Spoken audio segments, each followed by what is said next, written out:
win the belts. I think they could have dominated the tag team division without winning them. You just keep them away from the New Day for a while. But I think after seeing them lose so many times, Matt, to the New Day, it's just like, hang on a minute, this is all second rate now compared to what we got. So, you know, it's one of those things, because I think both these guys are really good. But if they'd have brought them in strong and kept them strong, this would mean so much more. But as it stands, I just see, like, it wouldn't have surprised me in any shape, way or form if Enzo and Cass would have won last night. Like, it wouldn't have been a big shock to me, because just the way it's all been sort of booked currently. The match went just under 9 minutes, 8 minutes 55, and of course Luke Gallows and Carl Anderson defeated Enzo and Big Cass on the pin. My stars for this one is just a 2 stars. Really didn't get going for me, and it was kind of like a Raw match at best on this one. That's where I felt it belonged. I know you can't have 5-star matches all the time. I'm not arguing that point, but I felt like this done nobody any good, really, and I don't think the club have earned anything more by getting this victory either. So, Matt, what did you give this as far as the ratings go? Yeah, definite 2 from me as well. Like you said, definitely Raw quality, if that even. It felt even sub-Raw, you know, because nothing really surprised anyone. So, a little bit disappointing. Mm-hmm. You know, wish they could have pulled off something better. Yep. Yeah. Okay. Then we had this. If this isn't a sure sign, Matt, that Mick Foley's got a harsh time coming, I don't know what is. But we had some segments going on. Stephanie is complaining about her plane issues and watching the pay-per-view on her phone. $9.99, I guess. She wants the title matches to go off with no issues. Let's see what else I wrote down here. Yeah, she plans to stay on the phone with Foley for the rest of the show. You know, she then claims to not know she was on speakerphone, but she's watching on her phone. So that was a very odd. But you know, Matt, this whole segment between those two felt like to me they were definitely planting seeds. I know they already have done, but you know, I'm wondering, like, the way everything's gone so far this year, I feel like they've pulled the trigger on so many things too fast. Are we to expect now, because I thought this whole Foley thing might happen post WrestleMania. It almost seems to me like they could actually do it before WrestleMania. And you know, have Foley going out and replacing him that quickly. Well, what do you make of these little parts that we're getting in it so far between those two on a side note? Yeah, well, that's the kind of weird thing about this situation. It's been going on for so long now, and you know, I've just been dealing with it, like ignoring it almost to a certain extent. But I don't really consider it like even on the caliber of a main story. It's kind of like a real sub kind of plot to me. Mm-hmm. If they were to fire like Mick Foley, I don't think anything would really change at all, other than that we wouldn't see him, and he'd probably return at some point down the line. But I don't think I'd really be that bothered if they were to do anything along those lines with this story. It does kind of feel like they had the Holy Foley thing come out, and they needed a bit of publicity for that, and now they've done that. It does kind of feel like they're moving along now to wrap things up with him. Yeah, I definitely got that vibe last night, and I got a lot of emails about that as well. That, you know, everyone's asking who could be the next GM. But to be honest with you, I'm not really that bothered. that sounds not too enthusiastic, but I'm really not. Like, I've not really seen Mick Foley, so I don't know that I'm that bothered about seeing anybody else, because whoever it could be may still have the whole Stephanie over them anyway. So. I'm not sure that I'm that fussed about a new GM in general.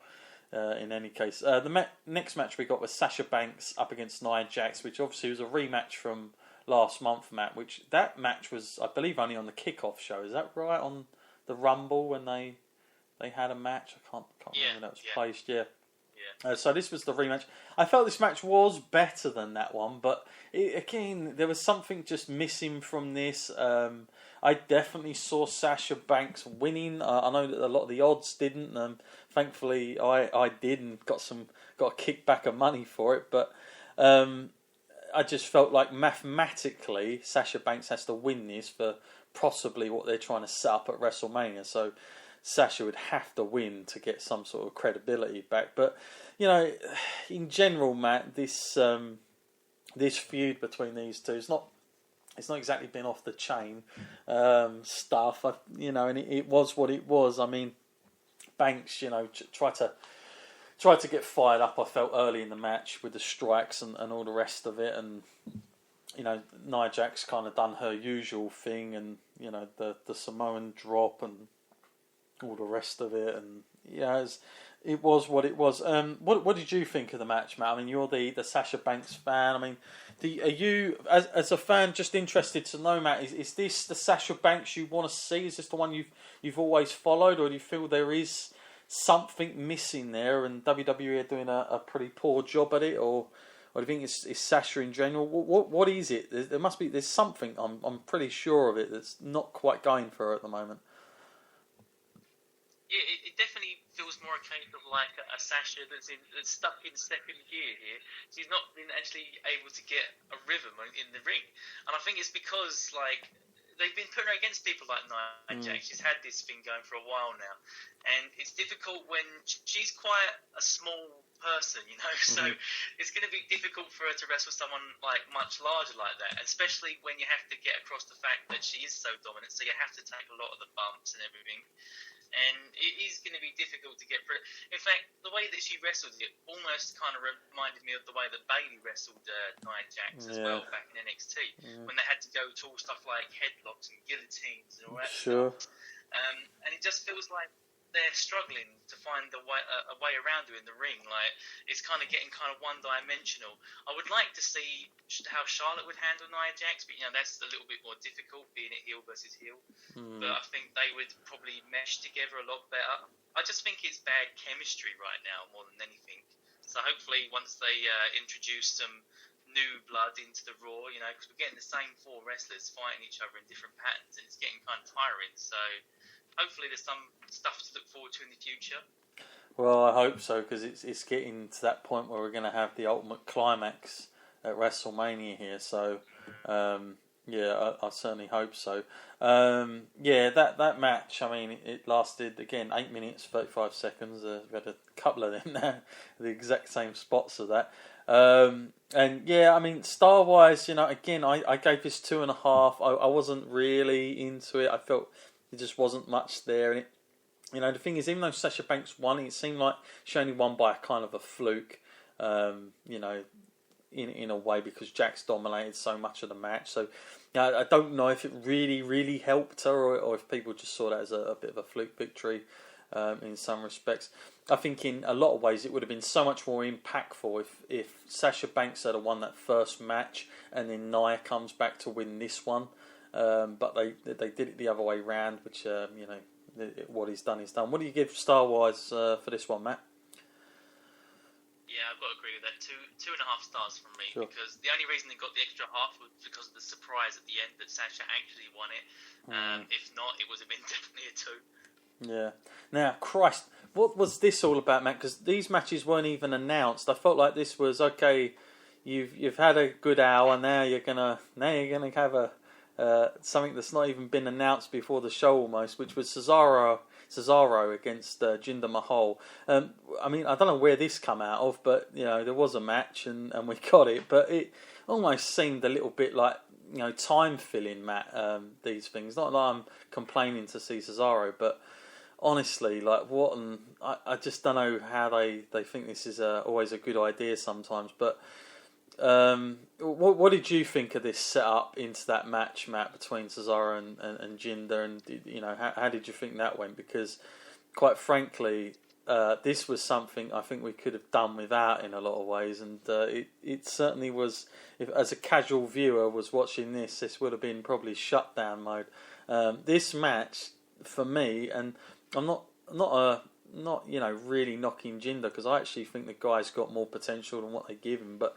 This was just horrible, Matt, wasn't it? What on earth was going on in this match? Because nothing was working here, and I just did not get into this. I don't know if it's just me or I'm overdoing this, but this was to this point, this was the worst match so far tonight. What did you think of this? Fastlane started at the beginning of the night, I did kind of think to myself that it was a shame that Sheamus and Cesaro were not involved in this. And then, kind of regretted my words when this whole thing came around. And I was like, wait, what's going on here? And then straight away, as soon as this was announced, I really had my doubts for the main event. I'm thinking they're so light on content for this pay-per-view that we're going to get a match now, or a couple of matches that are not even advertised and haven't even been spoken about, and we're just expected to like it. And yeah, it kind of made me feel like if I was there and I bought a ticket to this event, I would feel really shortchanged. Like I'm going there and I was getting random matches thrown at me now that I haven't bought, like I paid to see, and they're just going to expect me to deal with it. But anyway, yeah, like I said, this chemistry on this match was off as well. And that's kind of hard to say because Cesaro works well with pretty much anybody. Yeah. And yeah, Jinder, like I said, he's come leaps and bounds from the three-man band. He does not look like the same guy at all. Yeah. He's put a lot of work on his physique, and he's put a lot of work on his in-ring skills. But yeah, I think it was too sudden, it was almost like this was a spare at the moment kind of thing, and they went, well, we're not going to have as much time in the main event as we might like, so just go out there and do what you want. And I was thinking, not a good idea, definitely not. Yeah, it was missing anything. This was a horrendous thing to put in. I mean, this was like a superstars level match. This is what you'd get from when Cesaro comes back from an injury type of deal, and he's on Superstars wrestling like this. But to have this on the pay-per-view, even Raw, but this is just too much, and I did not enjoy this one bit. And I never thought the Cesaro match would get a 1 star, but it's a 1 star from me because this just done nothing to lift the fans. I felt like the crowd who was really into it the whole night, this just didn't do anything for me, and I think if anything, done a lot of damage. But obviously Cesaro got the victory. That's probably the only positive thing in the thing for him. But 8-minute match really wasn't good at all. And it just, if anything, it made Cesaro completely sort of boring. And just sort of uninspired, really, and just not want to care about it. Slight understatement there. What did you think about the rating of it, Matt? And are you as harsh as me on this one, or are you a little bit more lenient? I'm going to be a little bit more lenient about it. I didn't hate the match, I mean, it didn't work for me, and I didn't like the reason for it being out there. And another questionable thing was Cesaro came out there for a singles match, but they did the joint entrance with Sheamus, and I was like, well, what's that about? Sheamus just wandered off. Yeah. But I was thinking, that's a bit confusing. But yeah, I'd give this one a 2 because I didn't hate it, but it just felt like they could have done this the next night over, and it was not necessary for the pay-per-view in any way at all. No, I totally agree with that. That it should have really have been left for Raw tonight than on there. That's 100% sure. But yeah, it just looked like time-filling stuff. And if it's not going to be a match, it'll be some sort of long KFC advert, wouldn't it? So maybe they was running out of that. And then next we got another match that again was not announced, sort of thing. Too far in advance. And post match, obviously Rusev, kicked the crap out of Mahal, didn't he? At the end of that one, and then we got Rusev versus the Big Show, Matt, and just like the last one, I felt this was equally not that great. I mean, I wanted it to be. I think Rusev, I've always enjoyed Rusev. Obviously, the Big Show, always been a fan of his. But, Big Show doing this, Matt, and the way they're presenting him, they've done such a bad job for me. Like, they had all this time to plan this guy coming back. What an absolute waste of time, Big Show. And I'm not blaming him, I'm blaming the creative. I'm saying, you can only do so much with so much, and what they're giving him, Matt, even if you were the best worker in the world, this it's not good enough. If this is Big Show's, what we're to believe is going to be Big Show's last WrestleMania this year, then it's a horrible way to be going out currently at the minute, because I feel like and could have really made him dominate for a while, and like he was a really big deal. In fact, I would rather see the Big Show in the title picture than Goldberg currently. But you know, rather than